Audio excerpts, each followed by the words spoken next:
पूरी तरह से स्वस्थ होके इस समय लखनऊ अपनी जो कार्यस्थली है वहां पर मौजूद हूं और जो लक्ष्य है उस दिशा में हम लोग आगे बढ़ रहे हैं। इस लाइव सेशन में हम लोग सभी महत्वपूर्ण मुद्दों पर चर्चा करेंगे, साथ ही साथ जो भ्रम की स्थिति फैली हुई है उसको भी दूर करने की कोशिश करेंगे। तो एक बार जो भाई जुड़े हैं, नैनो भाई नमस्कार, सुबोध भाई सबको नमस्कार। जो भाई जुड़े हैं एक बार क्लियर कर दें, आवाज अगर ठीक आ रही हो तो इस पर चर्चा को आगे जारी रखा जाए। देखिए, जो बहुप्रतीक्षित ऑर्डर जो आया 13 मार्च को, उसको लेके तमाम पक्षों के अपने अपने दावे हैं। सच ये है कि इस निर्णय से सिर्फ और सिर्फ अगर किसी को फायदा हुआ है तो वो सरकार को हुआ है। हाँ, और जो नियुक्तियां हो चुकी हैं उन लोगों को फायदा हुआ है, क्योंकि उनके लिए कोर्ट ने ये कह दिया कि क्योंकि वो 3 साल से अधिक समय से पढ़ा रहे हैं तो उनको हटाया ना जाए, यानी उनको डिस्टर्ब ना किया जाए, उनके लिए कोई पॉलिसी बनाई जाए। तो इस निर्णय से अगर किसी को वास्तव में फायदा हुआ है तो वो सरकार को हुआ है, और वो लोग जो नियुक्तियां जिनकी हो चुकी हैं उनका फायदा हुआ है, बाकी किसी का फायदा इस निर्णय से हुआ नहीं है। कहने को लोग बहुत तमाम तरह के दावे ठोकेंगे कि हमने ये करवा दिया, हमने वो करवा दिया। इसमें वो लोग भी शामिल है जो पहले जब 6800 लोगों की लिस्ट आई तो वो ये कहते थे कि नहीं, हम अपने वर्ग के लोगों को चैलेंज नहीं करेंगे। बाद में उन्होंने चैलेंज भी किया, उसके खिलाफ पैरवी भी की, और साथ ही साथ जो समाज का नुकसान वो कर सकते थे उन्होंने किया। उनको लगता था कि 18,000 20,000 पहले सीटें मिलेंगी तभी किसी का होगा, मेरा हुआ तो ठीक है, नहीं तो किसी का नहीं हुआ। तो आज जो बदली हुई परिस्थितियां हैं उसमें तमाम लोगों को ये भी संदेह है कि अभी 6800 में 2 हिस्से बन जाएंगे। जिनका ज्यादा नंबर है, यानी जो ऊपर से जो लिस्ट में 6800 की लिस्ट में शामिल हैं, उनको ये लगता है कि उनका सिलेक्शन हो जाएगा, और नीचे वालों को लग रहा है कि हमारा सिलेक्शन नहीं होगा। तो इन सभी मुद्दों पर हम लोग इस लाइव सेशन के माध्यम से सभी मुद्दों पर कोशिश करेंगे कि पूरी तरह से समाधान हो। आपके सवाल भी मैं लेने की कोशिश करूंगा कि आप अपने सवाल भी जो है हमें बताएंगे, जिससे हम उस पर भी अपनी बात रख सकें।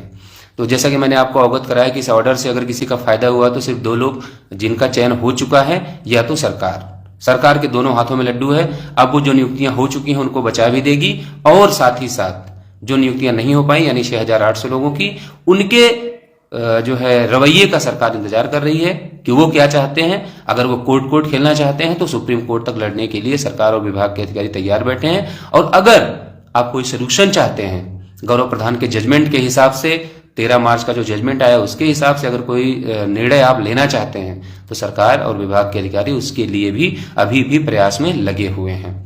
देखिए, अमित भाई लिख रहे हैं कि आंदोलन कब होगा। अमित भाई, आंदोलन तो बहुत सारे हो गए, अब ये पूछिए कि नियुक्ति कब होगी और कैसे होगी। और इन सब मुद्दों पे भी आंदोलन की जरूरत, मैं तो कह रहा हूँ कि आंदोलन की जरूरत ही ना पड़े। और जिस हिसाब से आज वर्तमान में परिस्थितियां हैं, जिस हिसाब से बातचीत चल रही है, कुछ चीजें थी जो इधर उधर हो गई थी और सरकार जो है उसको अन्यथा ले रही थी। उनको ये लग रहा था कि नहीं, हम किसी पार्टी विशेष के लोग हैं और हमको नौकरी से कोई मतलब नहीं, हम सिर्फ नेतागिरी के लिए यहाँ पे सारे लोग हैं, और हमारे आंदोलन का जो है प्रभाव जो सकारात्मक होना चाहिए था वो दूसरी तरफ मुड़ रहा था। उन सभी मुद्दों पर जो है बातचीत करके हल निकाल लिया गया है। और वर्तमान में स्थिति ये है कि सरकार और विभाग के लोग ये चाहते हैं कि एक ऐसा प्रपोजल, एक ऐसा रास्ता अख्तियार किया जाए जिससे 6800 के लोगों को नियुक्ति पत्र दिया जाए। जो नियुक्तियां हो चुकी हैं उनको भी डिस्टर्ब ना किया जाए। साथ ही साथ कोर्ट कचहरी के चक्कर से अगर आप लोग मुक्ति चाहते हैं तो एक सुलझे प्रपोजल के साथ बातचीत करके कोई रास्ता निकाला जाए। इसलिए सभी उस दिशा में प्रयास कर रहे हैं। हो सकता है कि किसी का तरीका कुछ और हो, हमारा आपका तरीका कुछ अलग हो, लेकिन उद्देश्य सबका अगर एक है कि हमें 6800 लोगों को नियुक्ति दिलवानी है, नियुक्ति लेनी है, तो उस पर हमें प्रयास करना चाहिए। जैसे धीरज शर्मा भाई लिख रहे हैं 27-21 का क्या होगा। और दूसरा जो एक अभी आएगा वो मैं आपसे खुद कह रहा हूं, हो सकता है आप ना पूछें सवाल कि 5 सितंबर का क्या हुआ। ये 2 मुद्दों पर जानकारी देना, और तीसरी कोर्ट की, इन 3 मुद्दों पर जानकारी देने के लिए ही ये लाइव सेशन मैंने यहाँ पे आज आप लोगों के बीच में रखा है। तो सबसे पहले आपने कहा कि 27-21 का क्या होगा, तो जिसने भी सवाल पूछा, मैं नाम भूल गया अपने, तो मैं आपसे ये बताना चाह रहा हूँ कि आप 13 मार्च के जजमेंट के बाद अब तो आपको ये चिंता करनी ही नहीं चाहिए कि 27-21 का क्या होगा, क्योंकि कोर्ट ने अपने जजमेंट में एक बात ये बोली है कि अब जो लिस्ट आप तैयार करेंगे, अप्लाइड कैटेगरी, सेलेक्टेड कैटेगरी, सारी चीजें, कौन जो है ओबीसी कैटेगरी में है, कौन शेड्यूल कास्ट की कैटेगरी में है, कौन अनारक्षित में है, सारी चीजें आपको सिस्टम से बना के जारी करनी पड़ेगी। तो अगर ये जारी हो जाएंगी तो आपको क्या लगता है कि अब वो कोई चोरी कर पाएंगे? तो जब तक वो लिस्ट नहीं जारी करेंगे, अब इस बार जब लिस्ट आएगी तो जो जैसे आप कहते हैं कि 18,000, 19,000, 20,000 इतना सीटें जो है मिलनी चाहिए थी, जैसा कि आरोप लगाया गया कि 6,800 लोग स्वार्थी थे, मतलबी थे, उन्होंने अपना मतलब निकाला और 6800 में ही 27-21 पूरा करके निकल गए। तो इन सब बातों का पटाक्षेप जब लिस्ट आ जाएगी और जिसमें सारी चीजें मेंशन होके आ जाएंगी, तब किसी को एक पैसे का संदेह नहीं होगा। मैं तो ये कह रहा हूं कि मेरी भी दिल इच्छा है कि 18,000, 20,000 ऐसी सीटें निकल के आए जिसपे हमारे लोगों की नियुक्ति हो। उसमें ऐसा नहीं होगा कि हमारी सैलरी से कट जाएगा या किसी की सैलरी से काट के जो है वेतन दिया जाएगा। तो जो भी सीटें निकल के आएंगी, जितनी ज्यादा निकल के आती हैं उसमें किसी का नुकसान नहीं है, और निकल के आए तो और अच्छा है।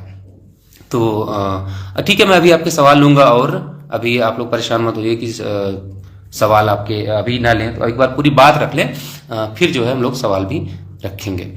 जिन मुद्दों पे हम लोग लाइव हैं उस पे जो है कम से कम हम लोग पहले पूरी तरह से चर्चा कर लें।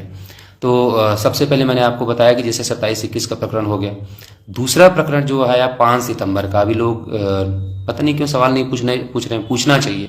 मैं उस सवाल को ही आपके बीच रख के जवाब देना चाहता हूँ। देखिए, जो वर्तमान में परिस्थिति है, हम आप एक निर्णय की तरफ बढ़ रहे हैं। हम आप जो है एक निर्णय की तरफ आगे बढ़ रहे हैं कि यहाँ से विभाग के अधिकारी, सरकार, हम आप मिलकर बैठ के कोई एक जो है रास्ता निकाल लिया जाए जिससे नियुक्ति मिल सके, चाहे वो जो भी रास्ता हो। बस उसमें ये हो कि 6,800 लिस्ट जो आई है उसमें आए एक व्यक्ति ने, किसी ने अपना नाम शामिल तो नहीं करवाया है, लिस्ट जो निकली उस पर नियुक्ति हो, सारे के सारे लोगों की एक साथ नियुक्ति हो।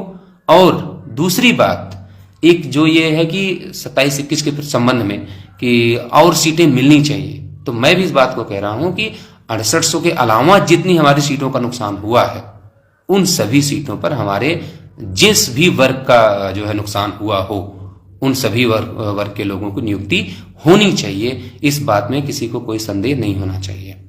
तो ये दो सवाल, अब जो चूंकि मैंने 5 सितंबर का जिक्र किया, अब लोग ये कहेंगे कि 5 सितंबर को भी आप लोग कह रहे थे कि सरकार जो है या मिलके कोई ना कोई रास्ता हम लोग निकालेंगे। तो ये लाइव मैंने स्पेशली इसीलिए किया है और 5 सितंबर का आपने जिक्र नहीं किया, लेकिन मैं तब भी आपको बता रहा हूं कि आज जो परिस्थितियां हैं उस समय भी हम लोगों ने कुछ लोगों की बातें अपने तक सुनी और उनके पास गए, उनसे बातचीत किया और एक रास्ते की तरफ हम लोग बढ़ भी रहे थे। लेकिन वहां क्या किया गया, जैसे आज कुछ लोग जबरी इस मामले को दोबारा, मुझे तो पता है कि क्यों ऐसा किया जा रहा है, क्योंकि उनको धन उगाही करने, लोगों से पैसे लेने हैं, इसलिए वो पैसे लेने के लिए लोगों को ये कह रहे हैं कि 13 मार्च के बाद अगर जो पिटीशन जाएगी वो एक्सेप्ट ही नहीं होगी। अब सोचो, इससे बड़ा झूठ दुनिया का कोई नहीं हो सकता।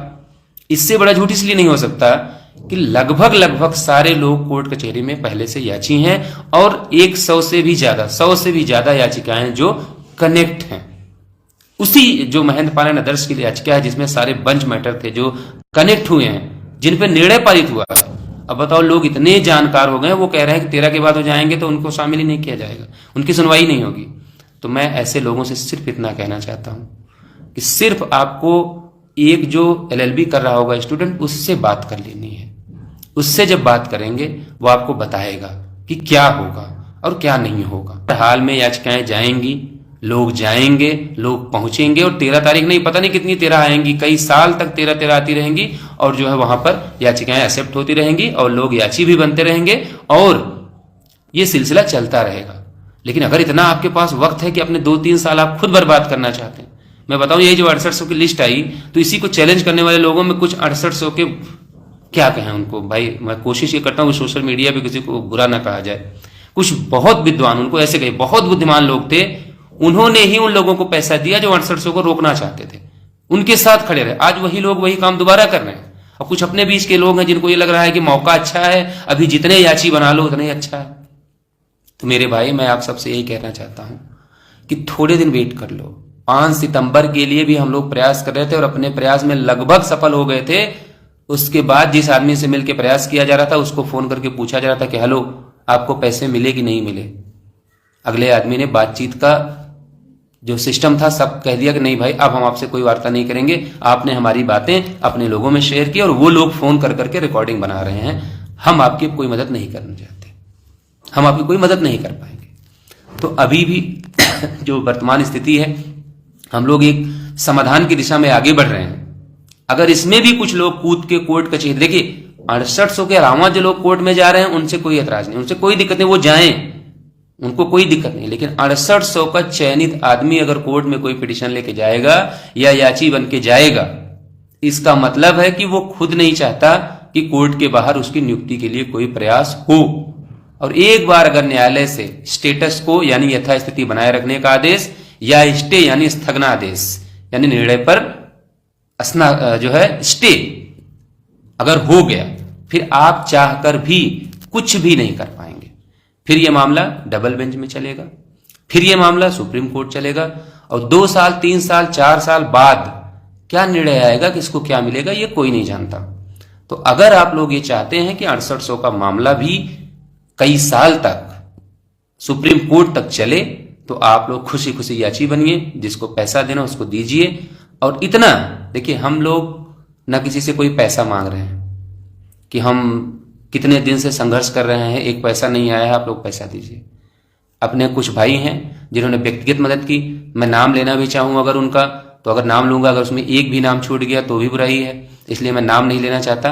लेकिन अपने ही बीच के कुछ भाई हैं इलाहाबाद से और अंबेडकर नगर से, आजमगढ़ से, इन लोगों ने मिलके थोड़ी बहुत आर्थिक मदद हम लोगों की और उस मदद के सहारे लखनऊ में हम लोग मंत्री जी से मिलके, अधिकारियों से मिलके, प्रशासन के लोगों से मिलके एक समझौते की तरफ आगे बढ़ रहे हैं कि इस रास्ते आप 6800 लोगों की नियुक्ति का रास्ता बना सकते हैं और उनको नियुक्ति दे सकते हैं, जिसमें कोई कानूनी अड़चन भी नहीं है। और साथ ही साथ इसमें आपको कोई अमेंडमेंट भी नहीं करना है, कोई जो है कोर्ट कचहरी का भी लफड़ा नहीं है, और ना ही आपको कोई कैबिनेट में प्रस्ताव बहुत बड़ा पारित करना पड़ेगा जिसके लिए आपको जो है संशोधन करना पड़े, ऐसा कुछ भी नहीं है। बहुत सीधे सरल रास्ते से 6800 लोगों की नियुक्ति का रास्ता साफ हो सकता है, या उससे भी ज्यादा नियुक्तियों का रास्ता साफ हो सकता है।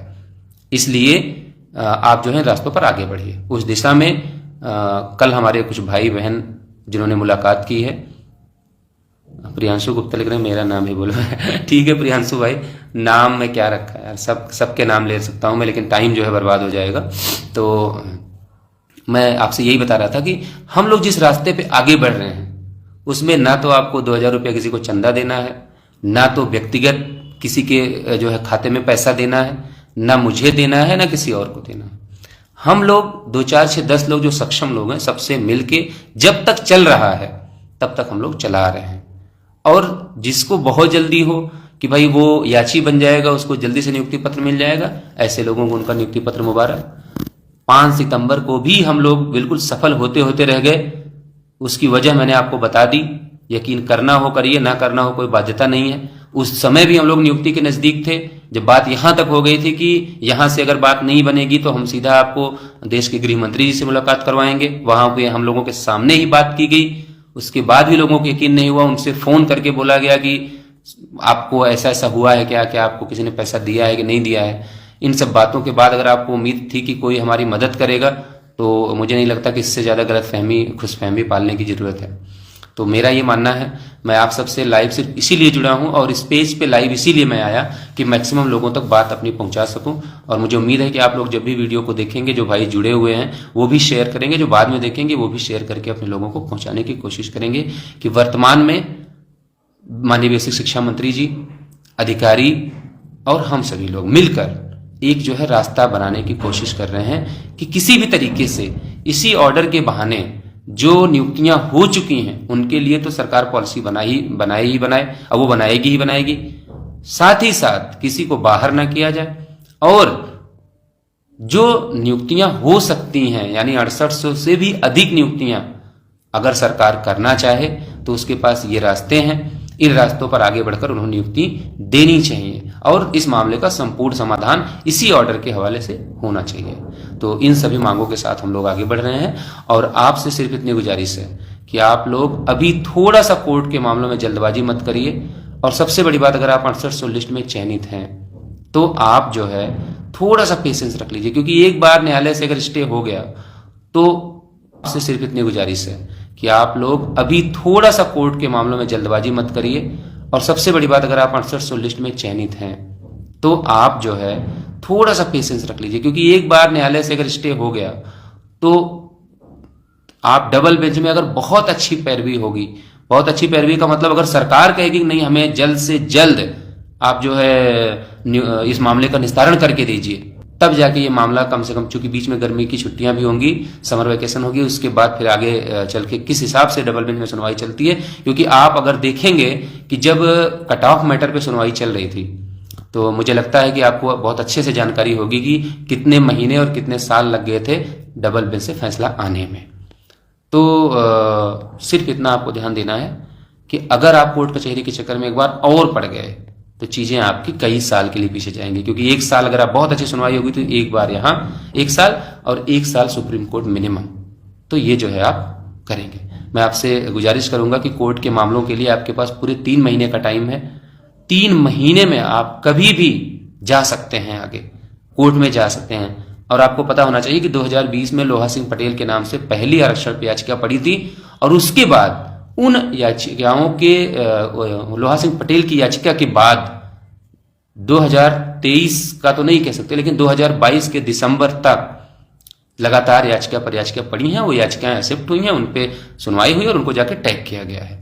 तो आपको सिर्फ इतना सा करना है कि आपको ये नहीं सोचना है कि बाद में हमारी याचिका जाएगी तो वो एक्सेप्ट होगी कि नहीं होगी।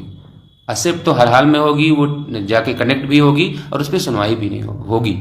सुनवाई होगी और उस पर जो है जो फैसला आएगा वही फैसला आपकी याचिकाओं पर भी होगा। तो अगर आपसे कोई ये कह रहा है कि नहीं जल्दी जुड़ जाओ जल्दी पाओ, तो ऐसा कोई ऑफर नहीं है कि जल्दी जुड़ो जल्दी पाओ। अब कुछ लोग कहेंगे कि उत्तर कुंजी में ऐसा हुआ कि 25-60 के पहले वालों को ही मिल गया। तो मैं आपको बताना चाहता हूं कि 25-60 के पहले और उत्तर कुंजी और इन सब मामलों में बहुत फर्क है।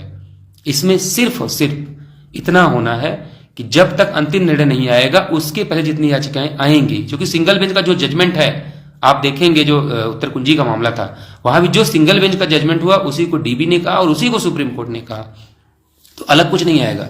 अब या तो इस ऑर्डर पे जो सिंगल बेंच का जजमेंट आया है, या तो ये जाएगा डबल बेंच में अपहेल्ड होगा, यहाँ पे जो है ये रुकेगा, स्टे मिलेगा इस पे, या तो ये जो है स्टे नहीं मिलेगा इस पे, तो प्रक्रिया गतिमान रहेगी। और अगर डीबी इस निर्णय को बदलती है तो ये मामला हर हाल में सुप्रीम कोर्ट जाएगा ही जाएगा। सुप्रीम कोर्ट में अंतिम निर्धारण है, जो वहां से निर्णय आएगा उस पर हम आगे बढ़ेंगे। फिर उसके 6 महीने बाद भी आपको उत्तर कुंजी वालों की तरह जो है कम से कम दौड़ना है। और उत्तर कुंजी के मुद्दे पर भी मैं आपको थोड़ा सा स्पष्ट कर दूं, उत्तर कुंजी के मुद्दे पे सिर्फ इतना होना है कि उत्तर कुंजी के मामले में सरकार तब तक आगे नहीं बढ़ेगी जब तक इस मामले में कोई डिसीजन वो नहीं ले लेती कि उनको क्या करना है। क्योंकि आज की वर्तमान की डेट में कट ऑफ कोई है ही नहीं, तो जब तक कोई कट ऑफ निर्धारित नहीं करेंगे तब तक वो उत्तर कुंजी में भी किसी को चाहकर भी नियुक्ति नहीं दे सकते।